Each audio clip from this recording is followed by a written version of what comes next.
وَأَوْفُوا بِعَهْدِي، اوفو اصل میں تھا اوفیو، اکریمو آرڈر کا صیغہ، اکرما یکریمو، اوفیا یوفیو، اس کا معنی وفا کرنا، پورا کرنا کسی چیز کو. کئی دفعہ یہ وفا کا لفظ میں ڈیفائن کر چکا ہوں. اوفو اوفیو تھا تو اس کو بنا دیا اوفو. اوفو بعہدی، میرے عہد کو پورا کرو، جو تم نے مجھ سے عہد کیا اس کو پورا کرو. اوفی بعہدکم، اوفی اصل میں تھا اوفی، اکرم، اکریمو کی طرح، اوفیو، اکرما یکریمو اکرام کیا، اکریمو میں اکرام کرتا ہوں، جیسے اضربو ہے نا، تو اوفیو میں وفا کرتا ہوں. تو یہ آگے یا کو حذف کر دیا اس میں. اوفی بعہدکم یعنی میرے عہد کو پورا کرو. اوفی بعہدکم میں تم سے کیے ہوئے عہد کو کیا کروں گا؟ پورا کروں گا. یعنی تم میرے عہد کو پورا کرو، میں اپنا عہد پورا کروں گا. وَإِيَّايَ فَارْهَبُونَ، ارہبون تھا اصل میں تھا ارہبو. رہبا یرہبو کا معنی ہوتا ہے ڈرنا. رہبانیت کا لفظ سنا ہوگا نا آپ نے، جو اللہ سے ڈرنے والے لوگ تھے، راہب، دنیا سے کنارہ کشی اختیار کرتے تھے، رہبانیت. تو اضرب مار تو، ارہب ڈر تو، ارہبو تم سب ڈرو. ارہبو نی تھا اصل میں، تم سب ڈرو نی مجھ سے. تو نی کو شارٹ کر کے کیا کر دیا؟ ارہبون. نہیں آ رہی سمجھ میں؟ آ رہی ہے؟ یعنی ارہبونی، نون کے نیچے جو زیر ہے نا اصل میں یا حذف ہے یہاں پہ، تو اصل میں تھا پورا ارہبونی، ڈرو تم سب مجھ سے. فرہبون، اور جب شروع میں فا لگایا تو الف سائلنٹ ہو گیا، تو فارہبونی بن گیا فرہبون. جب وقف کریں گے تو فرہبون، اور جب ملا کے پڑھیں گے فرہبونی. سمجھ رہے؟ اب آسان ہو گیا. وَإِيَّايَ، یہ وہی ضمیر ہے. إِيَّاكَ نَعْبُدُ، إِيَّاكَ کا مطلب تیری ہی عبادت کرتے ہیں، تو إِيَّايَ میری ہی، ٹھیک ہے. تو فَإِيَّايَ فَارْهَبُونَ، مجھ سے ہی ڈرو، یہ مطلب ہوگا. إِيَّايَ میں نے بتایا تھا نا، یہ جو پروناؤن ہے جب یہ پہلے آ جائے فعل سے تو اس میں صرف کا معنی پیدا ہوتا ہے. جیسے ہم کہتے ہیں إِيَّاكَ نَعْبُدُ، تیری ہی ہم سب عبادت کرتے ہیں، صرف تیری، تو یہاں صرف کا معنی آ جائے گا. وَإِيَّايَ فَارْهَبُونَ، اور صرف مجھ سے ڈرو تم سب، نی مجھ سے، دوبارہ اس کا تکرار ہو گیا. وَآمِنُوا، اور ایمان لاؤ، بِمَا اس چیز پر، أَنزَلْتُ جو میں نے نازل کی، مصدقاً وہ تصدیق کرنے والی ہے، مصدق مصرف مسبح کی طرح تصدیق کرنے والی ہے، سچا قرار دینے والی ہے. لما اس کتاب کو، معکم جو تمہارے ساتھ ہے، تصدیق کرتی ہے اس کتاب کی بھی جو تمہارے ساتھ ہے. ولا تکونوا، کانا یکونو ہونا، تکونو، تکونو کا کیا مطلب؟ لا تکونو یہ آرڈر ہو گیا نا، نہیں ہو تم سب، نہیں بنو تم سب. اول کافر، پہلے کافر، بھی اس قرآن کے یا اس کتاب کے، اس کے پہلے انکار کرنے والے مت بنو. آپ یہاں بیٹھ جائیں. ولا تشترو، اور مت خریدو، اشترا کا لفظ پہلے آ چکا ہے نا. ولا تشترو، اشترا مت کرو یعنی خریدو مت، اصل میں تھا تشتریو، تکتسبو کی طرح. اور مت خریدو بآیاتی میری آیات کے بدلے میں، میری آیات کے عوض میں، ثمنن قلیلاً. ثمن کہتے ہیں کسی بھی چیز کا جو عوض آپ جب لیتے ہیں نا، اس کو عربی میں کیا کہا جاتا ہے؟ ثمن. جیسے آپ کوئی کتاب خریدتے ہیں، 20 روپے کی خریدی، 100 روپے کی، 1000 کی خریدی، تو کتاب تو مبیع ہو گئی، اور جو آپ نے 100 روپے اس کو دیے وہ اس کے لیے کیا کہلائیں گے؟ ثمن. یعنی کسی چیز کی کے عوض میں جو پیسے دیے جاتے ہیں یا دراہم دینار دیے جاتے ہیں اس کو ثمن کہا جاتا ہے. تو میری آیات کے بدلے میں تھوڑے سے پیسے مت خریدو، یعنی تھوڑے سے پیسے مت لو. وَإِيَّايَ فَاتَّقُونَ، یہ فتقون ایسے ہی جیسے فرہبون تھا، اصل میں تھا اتقو، اکتسبو کی طرح، اغتقیو، تو اکتسبو کی طرح ہے یہ، افتعلو، ٹھیک ہے نا. تو نون زیر نی جو ہے نا اس کے بعد یا ہے اصل میں، جو حذف کر دیے شارٹ کرنے کے لیے. تو اتقو ڈرو تم سب، نی مجھ سے، اور فا شروع میں لگا دیا تو الف سائلنٹ ہو گیا، تو اتقو بن گیا فتقو. اور ایایا جب شروع میں لے کر آئے تو کیا مطلب؟ مجھ ہی سے ڈرو، کسی اور سے مت ڈرو. وَإِيَّايَ فَاتَّقُونَ، اور صرف مجھ سے ڈرو. وَلَا تَلْبِسُوا، لَبَسَ يَلْبِسُ کا معنی ہوتا ہے کسی چیز کو مشتبہ بنا دینا. کہتے ہیں یہ معاملہ مجھ پہ ملتبس ہو گیا ہے. کہتے ہیں نا کہ تلبیس سے کام لے رہا ہے. یہ لفظ اردو میں سنا ہوگا آپ نے, تلبیس سے کام لے رہا ہے, یعنی گھما رہا ہے بات کو. کسی بھی معاملے کو مشتبہ کر دینا, اس میں کنفیوژن پیدا کر دینا, اس کو ہم عربی میں تلبیس بھی کہتے ہیں. لبس یلبسو لبسن بھی کہتے ہیں اس کو. تو لا تلبسو لا تضربو کی طرح ہے, نہیں کا صیغہ یعنی آرڈر دیا جا رہا ہے. لا تلبسو ملتبس مت کرو الحق بالباطل, حق کو باطل کے ساتھ, یعنی حق کو باطل کے ساتھ گڑبڑ مت کرو, مکس مت کرو. حق کو الگ رکھو, باطل کو الگ رکھو, مکس مت کرو آپس میں. وَتَكْتُمُ الْحَقَّ, اور حق کو چھپاؤ مت. یہ وَتَكْتُمُ کتم یکتمو کا معنی چھپانا, تو یہ تکتمو تلبسو پر عطف ہے, یعنی اس سے پہلے بھی لا ہے, جیسے لا تلبسو ولا تکتمو, یہ مطلب ہے. ولا تکتموا الحق, اور حق کو چھپاؤ مت. وانتم تعلمون, حالانکہ تم جانتے بھی ہو, سب کچھ جانتے ہو کہ حق کیا ہے باطل کیا ہے, اس کے باوجود حق کو چھپاؤ مت. وَأَقِيمُوا الصَّلَاةَ, اقیمو اصل میں تھا اقویمو, اکریمو کی طرح, آرڈر کا صیغہ ہے. نماز قائم کرو. وَآتُوا الزَّكَاةَ, زکوٰۃ ادا کرو. وَارْكَعُوا, اور رکوع کرو. رکع یرکع کا معنی ہے جھکنا, رکع یرکع جھکنا. ارکعوا جھکو, تو واو شروع میں آ گیا تو الف سائلنٹ ہو گیا. ورک اصل میں تھا وَإِرْكَعُوا, تو پڑھیں گے کیا ورکعوا, اور جھکو رکوع کرو. مع الراکعین, جھکنے والوں کے ساتھ. اتأمرون الناس, آ کا معنی کیا, تأمرون امر کرتے ہو تم, تنصرون کی طرح فعل مضارع ہے. کیا امر کرتے ہو, کیا حکم دیتے ہو تم, الناس لوگوں کو, بالبری نیکی کا, بر کسے کہتے ہیں نیکی, کیا تم لوگوں کو نیکی کا حکم دیتے ہو.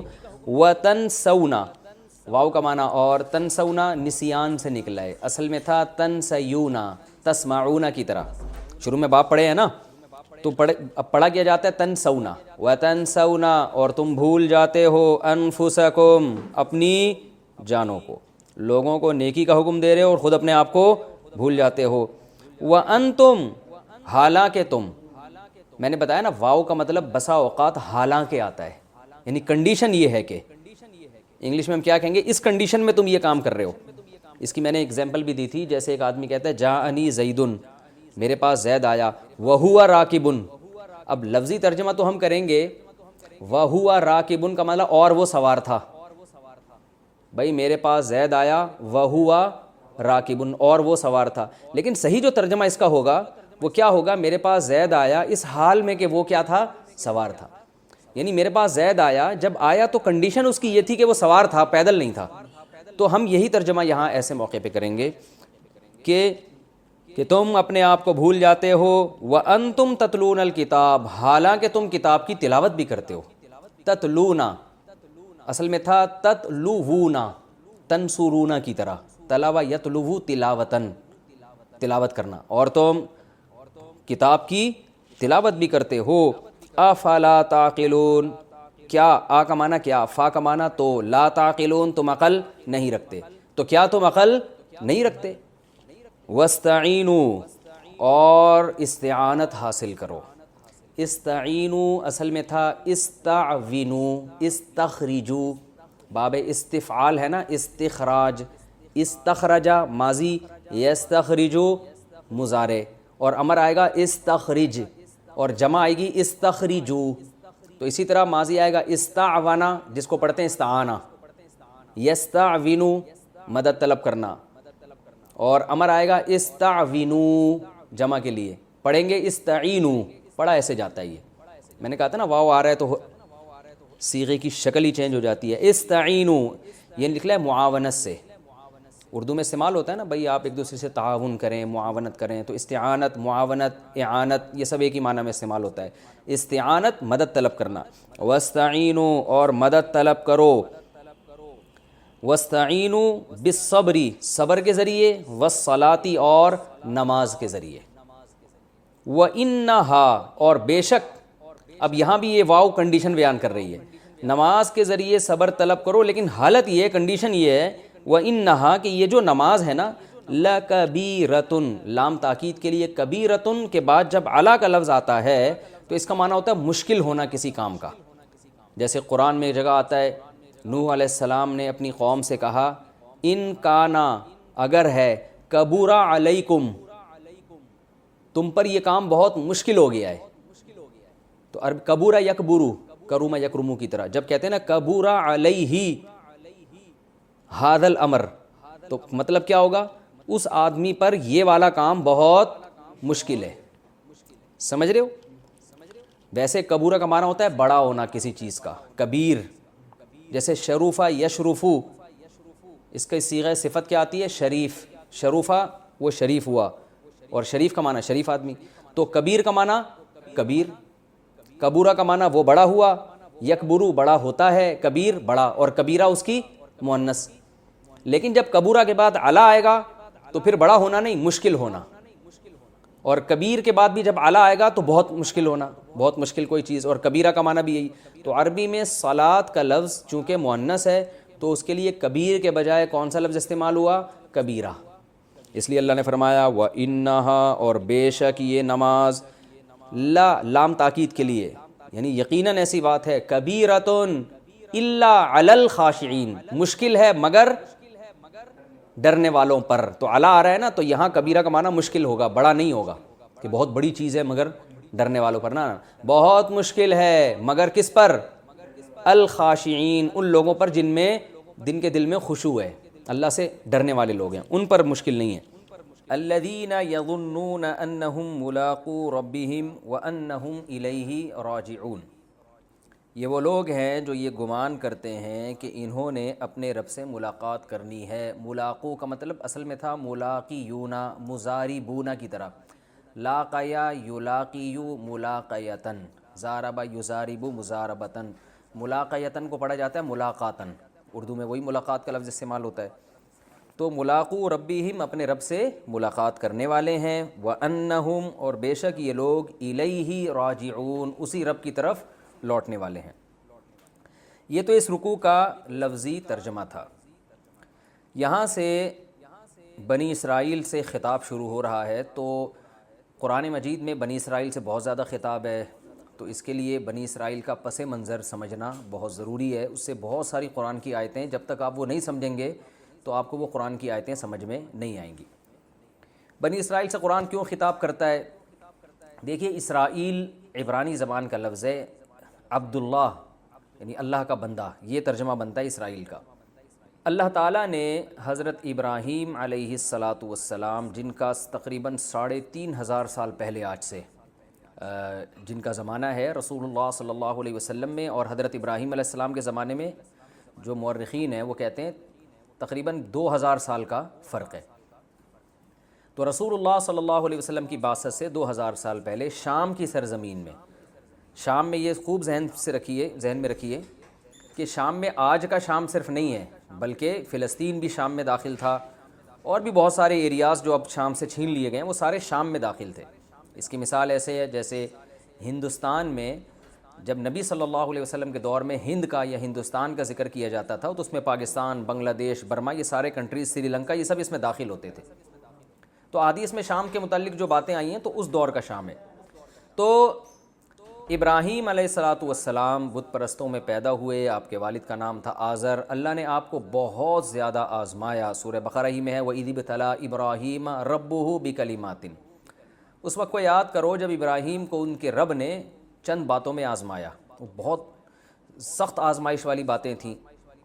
تو اللہ تعالیٰ نے وہ آزمانے میں یہ بھی ہے کہ بچے کو ذبح کرنے کے لیے لٹایا جا رہا ہے، یہ تو بچے کی ولادت کے بعد ہے. اس سے پہلے بھی آزمائشیں ہوئی ہیں، اپنی زوجہ کو ایسی زمین میں چھوڑ کر جا رہے ہیں اللہ کے حکم سے جہاں قحط سے ہلاک ہونے کا خطرہ ہے، اور جو ہے آپ کے والد وہ بتوں کو بیچا کرتے تھے مگر آپ توحید کا نعرہ لگا رہے ہیں. تو آپ یہاں آ جائیں نا سامنے.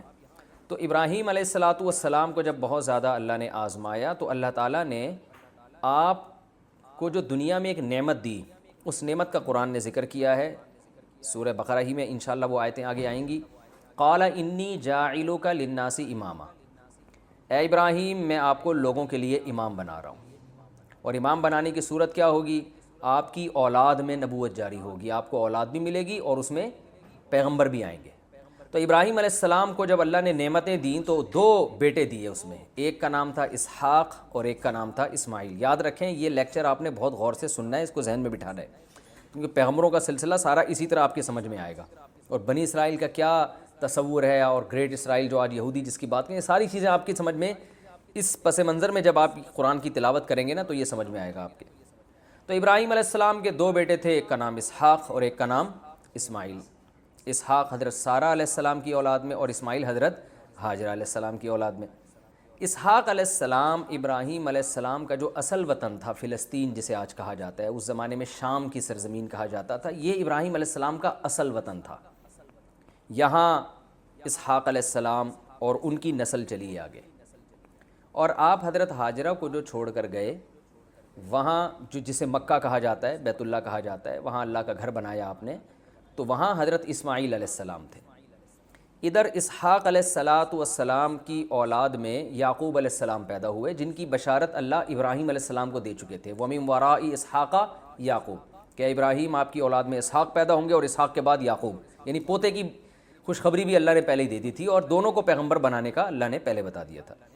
یعقوب علیہ السلام جو تھے، ان کا لقب ہے اسرائیل۔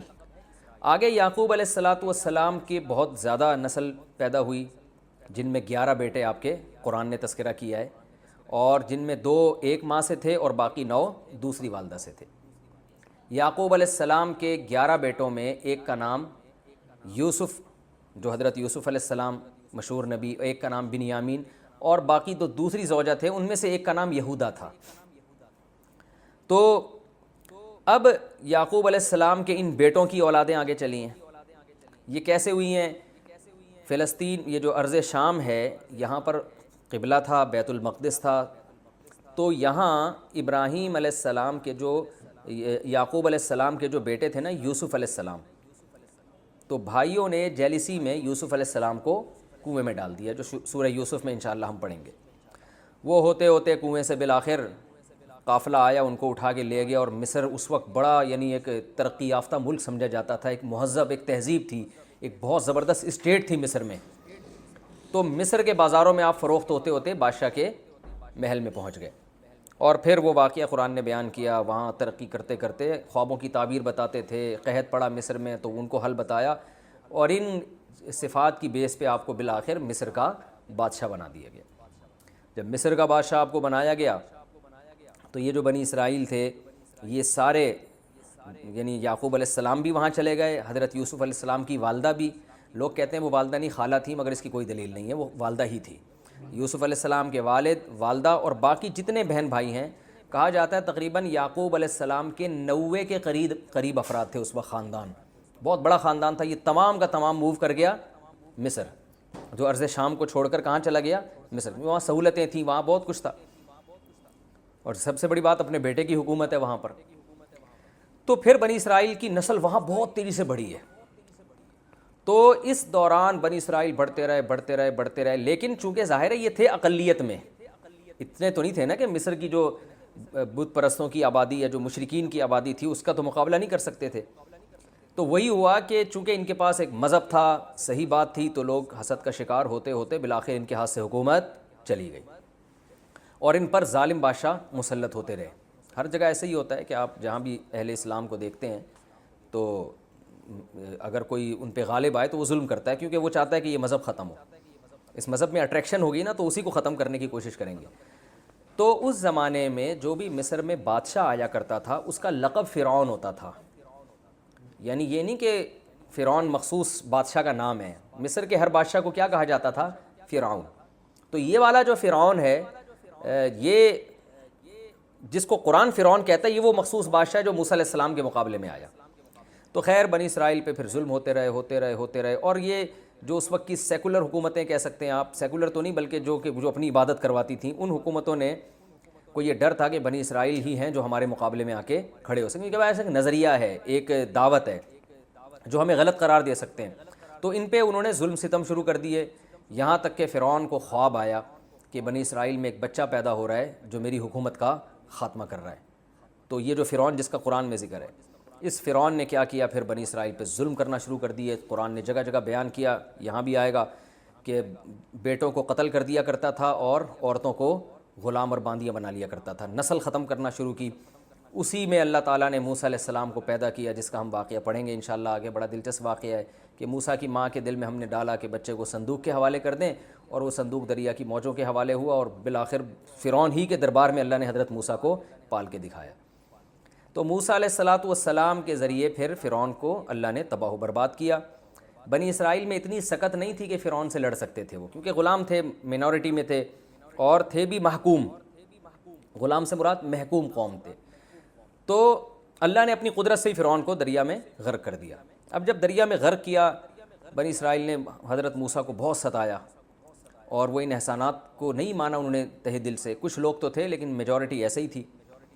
تو پھر تورات ملی ان کو، اللہ کے حکام پر عمل کرنے کا حکم دیا۔ پھر موسیٰ علیہ السلام نے ان کو حکم دیا کہ اب جو تمہارا اصل وطن ہے نا شام، جہاں یعقوب علیہ السلام تھے، وہاں پر، یعنی موسیٰ علیہ السلام بھی حضرت یعقوب علیہ السلام کی اولادی میں ہے، کہ اب جو ہمارا اصل وطن ہے، اللہ کا حکم ہے، ہم وہاں قوم عمالقہ نے قبضہ کر لیا تھا، تو اب ہمیں حکم ہے کہ ہم جہاد کر کے اس قوم کو شکست دیں۔ بھائی اب یہ تو نہیں کہ سارے کام اللہ خود ہی کرے گا، فرعون کو تو اللہ نے تباہ کر دیا جو بڑا دشمن تھا، جو تمہارے بس میں نہیں تھا، اب تمہیں بھی کچھ کرنا پڑے گا، تو اب جاؤ لڑو، ادخلوا الارض المقدسۃ التی کتب اللہ لکم، اس ارض مقدس میں داخل ہو جاؤ جو اللہ نے تمہاری قسمت میں لکھ دیا، یعنی پہلے بتا دیا کہ فتح ہوگی۔ یہاں بنی اسرائیل نے ڈنڈی ماری، اور بنی اسرائیل جو ہے وہ، تو بنی اسرائیل کو جب موسیٰ علیہ السلام نے حکم دیا کہ اس سرزمین میں داخل ہو جاؤ جو اللہ نے تمہارے لیے تمہاری قسمت میں لکھ دی ہے، تو وہ آئیں بائیں شائیں کرنے لگے، وہ تو بڑے طاقتور لوگ ہیں، ہم نہیں جا سکتے ایسے، تو بہت موسیٰ علیہ السلام کو غضب آیا، اور موسیٰ علیہ السلام نے اللہ سے کہا کہ اللہ اب میری اس قوم سے علیحدگی کروا دے۔ سب کچھ ہو گیا، پھر بھی اتنے معجزے دیکھ لیے، خود ٹس سے مس ہونے کے لیے تیار نہیں ہے۔ تو اللہ تعالیٰ نے فرمایا فَإِنَّهَا مُحَرَّمَةٌ عَلَيْهِمْ 40 سنہ، 40 سال تک اسی وادی میدان میں یہ گھومتے رہیں گے، انہیں شہر نصیب نہیں ہوگا، جس کو وادی تیہ کہا جاتا ہے۔ تیہ کہتے ہیں حیرانگی کو، تو یعنی حیرانگی والا میدان۔ تو حضرت موسیٰ اور ہارون علیہ السلام بھی اسی میدان میں ان کے ساتھ رہے، پھر وہیں من و سلویٰ کے واقعات آئیں گے، اترتے رہے، پھر بھی اللہ نے ان کو بہت ایسا نہیں رکھا جیسے جیل میں قیدیوں کو رکھا جاتا ہے، بلکہ 40 سال اسی میدان میں کھانا پینا بھی ملتا رہا، بادل بھی سایہ کرتا رہا ان کے اوپر۔ تو لیکن بہرحال یہ ہوا یہ کہ ان لوگوں نے نافرمانی کی، تو اللہ نے 40 سال سزا دی ان کو، اور 40 سال میدان میں گھومتے رہے، اور موسیٰ علیہ السلام اور حضرت ہارون علیہ السلام کی اسی دوران ان کی وفات ہو گئی۔ پھر اس کے بعد اللہ نے نئے نبی بھیجے، تو نئے نبی کی قیادت میں پھر انہوں نے جہاد کیا، اور اللہ تعالیٰ نے اس میں ان کو فتح عطا فرمائی۔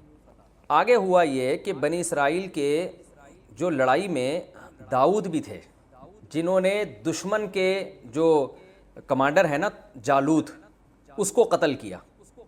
بنی اسرائیل نے کمانڈ میں لڑائی لڑی، بنی اسرائیل کے کمانڈر کا نام تھا طالوت، اور جو دشمن تھا اس کے کمانڈر کا نام تھا جالوت۔ یہ واقعہ چونکہ قرآن میں تفصیل سے آئے گا، لہذا میں ابھی صرف پس منظر بیان کر رہا ہوں نا، تو ڈیٹیل ہم وہی پڑھیں گے جہاں یہ واقعہ آئے گا۔ تو بنی اسرائیل میں ایک داؤد بھی تھے، حضرت داؤد، جو ظاہر ہے یعقوب علیہ السلام کی اولاد میں تھے۔ تو حضرت داؤد علیہ السلام نے اس وقت ان کو نبوت نہیں ملی تھی، بڑی بہادری سے لڑے وہ، اور وہ جنگ بہت مشکل تھی، تو بہت سے لوگ اس میں فرار ہو گئے تھے، میدان چھوڑ کے بھاگ گئے تھے، تو چند لوگ تھے جو ڈٹے رہے، ان میں داؤد علیہ السلام بھی تھے، اور انہوں نے بہت زیادہ بہادری کی، اور دشمن کے جو کمانڈر تھا نا بہت سخت جان جالوت، اس کو قتل کیا۔ تو اللہ فرماتے ہیں اللہ نے اس بیس پر داؤد علیہ السلام کو جنگ کا کمانڈر بھی بنا دیا، علم بھی دیا، اور نبوت بھی دی، اور حکمت بھی دی۔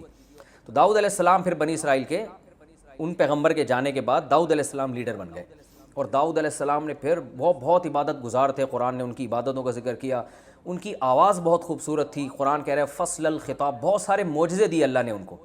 فصل الخطاب کا مطلب تقریر، بہت خوبصورت خطاب، بہت زبردست کیا کرتے تھے، آواز اتنی خوبصورت، تلاوت کرتے پرندے آ کے ٹھہر جایا کرتے تھے، اور جب وہ اللہ کا ذکر کرتے تو پہاڑ بھی ان کے ساتھ سے بھی لا الہ الا اللہ کی آوازیں آنا شروع ہو جاتی تھی۔ بڑے معجزے تھے، رات کو عبادت گزار تھے، دن میں روزہ بھی رکھتے، جہاد بھی کرتے۔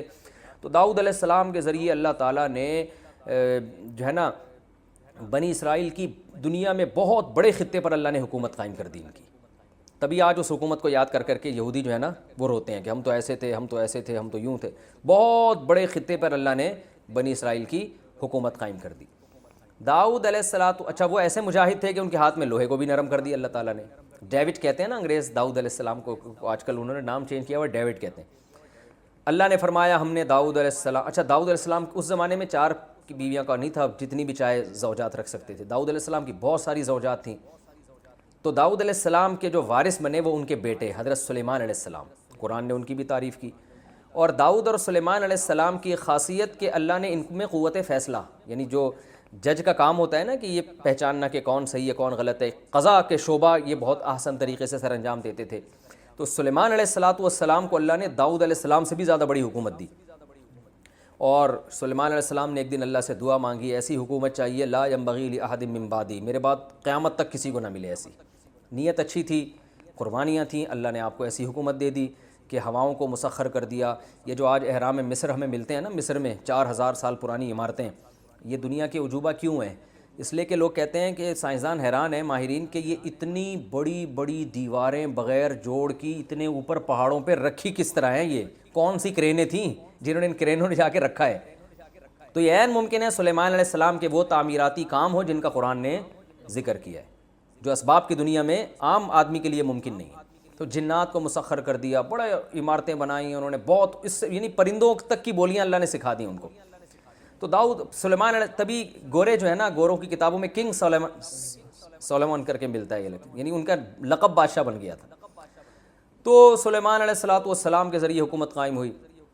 پھر سلیمان علیہ السلام کی اچانک ان کی بھی وفات ہوئی ہے، اور پھر بنی اسرائیل زوال کا شکار ہوئے. اللہ نے پے در پے ان میں بہت سارے پیغمبر بھیجے، کیونکہ اللہ قرآن میں کہتا ہے کہ ہم نے ان کو علم میں بھی دنیا پہ فضیلت دی تھی، چاہے وہ دین کا علم ہو یا دنیا کا. تو دنیا کے علم میں بھی لوگ ان کے محتاج، اور دین کے علم میں بھی لوگ ان کے محتاج، اور حکومت اور ریاست بھی ان کی تھی. ناقدری کرتے رہے اللہ تعالیٰ کی نعمتوں کی. پھر اللہ فرماتے ہم نے ان میں بہت کثرت سے پیغمبر بھیجے. اور بالآخر جو آل عمران تھے، حضرت عمران بھی بنی اسرائیل کے ایک بزرگ گزرے، ان کی اولاد میں اللہ نے پیغمبر بھیجے. اور انہوں نے منت مانی ان کی زوجہ نے کہ اللہ میرے پیٹ میں جو بچہ ہے اگر بچہ پیدا ہوا تو میں مسجد اقصیٰ کی خدمت کے لیے وقف کر دوں گی. تو وہ بیٹے کے بجائے بیٹی پیدا ہوگی، حضرت مریم. تو حضرت مریم کے خالو تھے زکریا علیہ السلام. زکریا علیہ السلام بھی بنی اسرائیل کے آخری نبیوں میں سے ایک نبی ہیں. زکریا علیہ السلام نے بڑھاپے میں اللہ سے اولاد مانگی، ان کو ملے یحییٰ علیہ السلام. تو یہ نسب آپ کو اس طرح سے یاد رہنا چاہیے کہ سب سے پہلے ابراہیم، پھر یعقوب علیہ السلام. اچھا، ادھر جو مکہ میں اسماعیل علیہ السلام ہے، ابھی ہم ان کا تذکرہ نہیں کرتے. یہاں سے ابراہیم علیہ السلام کے بیٹے اسحاق علیہ السلام، یعقوب علیہ السلام کے بیٹے یوسف علیہ السلام، پھر ان کی اولاد انہی کے بھائیوں میں ایک یہودا بھی تھا. اب یہ جو یہودی ہیں انہوں نے وہ سارے یہودا کی اولاد میں ہیں یا ان سب یعقوب علیہ السلام کی اولاد میں؟ تو ایسا معلوم ہوتا ہے وہ سب یعقوب علیہ السلام ہی کی اولاد میں، لیکن نسبت کس کی طرف کر دی؟ ایک بیٹے کی طرف.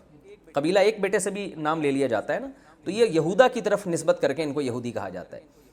تو پھر ان میں پھر یوسف علیہ السلام کا زمانہ ہے. پھر یوسف علیہ السلام کے بعد مشہور پیغمبروں میں موسیٰ علیہ السلام کا زمانہ ہے. پھر موسیٰ علیہ السلام کے بعد داؤد علیہ السلام، پھر سلیمان علیہ السلام. پھر اس کے بعد آگے چل کے حضرت عمران، جن کی نبوت کا قرآن نے تذکرہ نہیں کیا کہ وہ نبی تھے، ان کی پھر جو ہے نا ان کے خاندان میں حضرت زکریا علیہ السلام جو حضرت مریم کے خالو تھے.